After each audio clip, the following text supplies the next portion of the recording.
Hey everybody, welcome back to the last video I'll do in these clothes. Next time you see me, I hopefully will be wearing something else.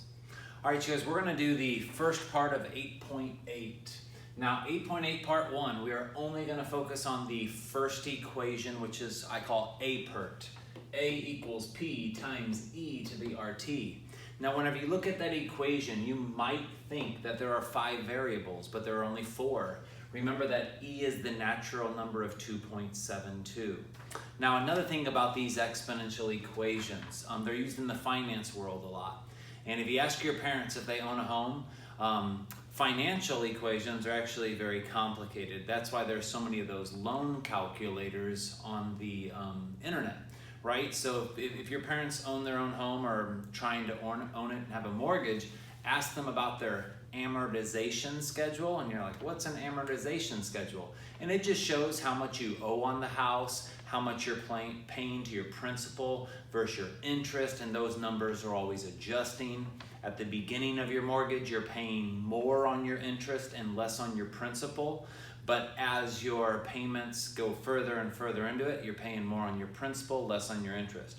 So a lot of these equations are pretty confusing, but this is the most easy to use, or the easiest to use equation in the financial world, and it is whenever you are getting interest, you have money in the bank, and you're gaining interest, and it's called compounded continuously, which means you are going to gain interest or gain money every second of every day, hence the word continuously. So you guys, I'm not gonna write down the word problems, but I'll read them to you. We'll follow along and see if setting up the equations is doable for you.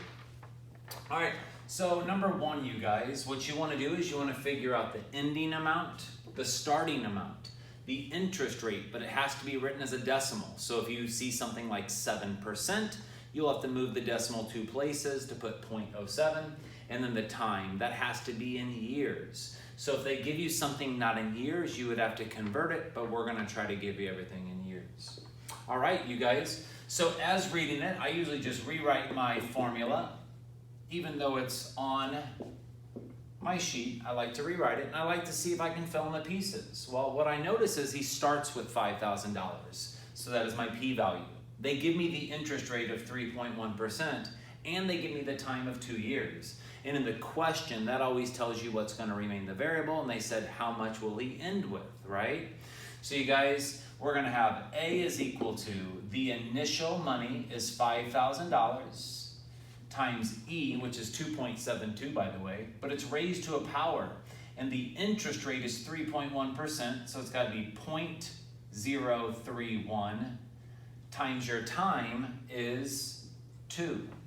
Now, if you're good at your calculator, you can type that all in at once because your variable is already isolated.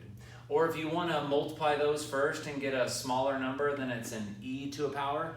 You can use 2.72, but your answer might be a little bit off then because I would prefer not to round it. I'm going to use my E key. So in a calculator, it's just going to look like this. 5,000. I'm going to press my E key. When I do that, it gives me an E with a caret, which means to a power, and it automatically gives me a left parenthesis.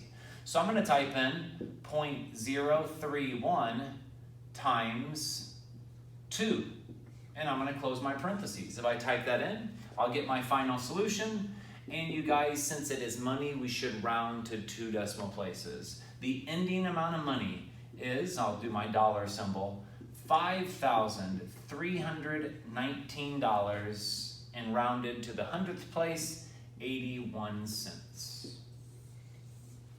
So we like it when it's looking for the ending value because we don't have to do any fancy math to solve. We just go ahead and plug it in our calculator.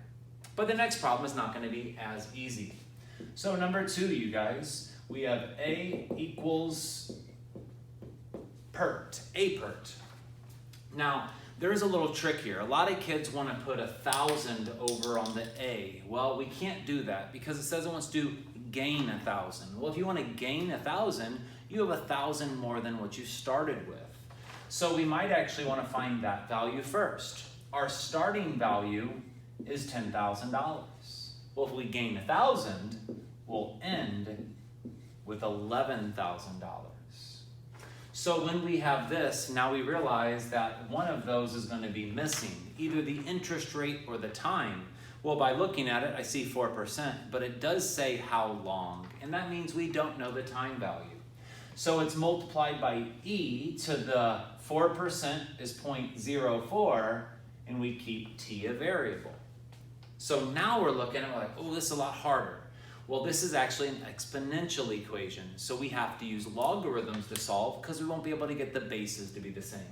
But the first order of business is, if you're ever solving for your interest rate or your time, the p-value cannot be there. He has nothing to do with the exponent part. So I will divide both sides by my p-value, or 10,000. And this is one on the left side. I probably shouldn't do my calculator because I don't want to round yet. I realize that the zeros cancel, the zeros cancel, and the zeros cancel. 11,000 divided by 10,000 is simply 11 tenths. Now, if you did that in a decimal form, it's 1.1, which that's not really rounded, so we could do that. But I like to keep a fraction just in case it's an ugly fraction. And that equals e to the 0.04t. And you have to think back now how to solve exponential equations where the bases cannot be made the same. And we have to use logarithms. So I will take the natural log of the left side, and that is okay as long as I take the natural log of the right side. Now, why did I choose natural log? Because there's an e in the problem. Okay? An e especially is the base of the exponent. So now you want to look back in your notes for 8.7. Step 1 was take the log of each side, whether it was common or natural. Step 2 was, why did we do the log? It's because he doesn't have to stay an exponent anymore. He can become a regular piece of math, or just say multiply in front of the problem. So we're going to do our power rule. Our power rule states the power inside the argument of a logarithm can come down in front as a regular sized piece of math. So now I have the natural log of 11 tenths is equal to 0.04 times t times the natural log of e. But when you copy my guided notes, you realize that this goes away. Because the natural log of e, what is it really? Well, the natural log is log base e, and the argument is of e. And when a base and an argument match up, it reduces to 1. So really this is 0.04 times t times 1. So this becomes invisible, or invisible multiple 1. Now, we can type this one in our calculator though. The natural log of 11 tenths, you guys, is 0.09531. Since we're not done, I try to do quite a few decimal places. You'll see that there are more decimals in your calculator. And that equals 0.04t. And your last step, you guys, is to divide both sides by 0.04. And when you take this number divided by 0.04, you get an answer of 2.38 equals t. But if you go back up in your description, the time has to be in years. So that is the years that it will take for you to gain $1,000. So you guys, I can write it as 2.38 years. But nobody talks like that. You should know what to do with this decimal to turn it into months. Since there are 12 months in a year, you can take the decimal part only, the 0.38, you can multiply it by 12. When you do that, you get 4.5 something in your calculator, and that represents the months. So I'll bring down the 2 years, but when I take the decimal times 12, I get about 4.5. So I could maybe say 4.5 months. So you guys, after you solve for years, it's always nice to take the decimal, multiply it by 12, and then talk about months. So if it was, say for instance, 4.67 years, you would take the 0.67, you would multiply it by 12, and then whatever that number gave you would be approximately the months. And again, you could even just like round this to, you could say 4 months or 5 months. You don't have to say 4.5.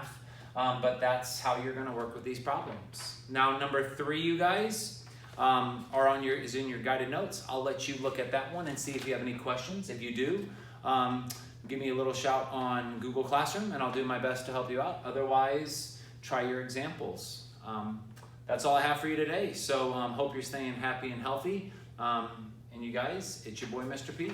See you later.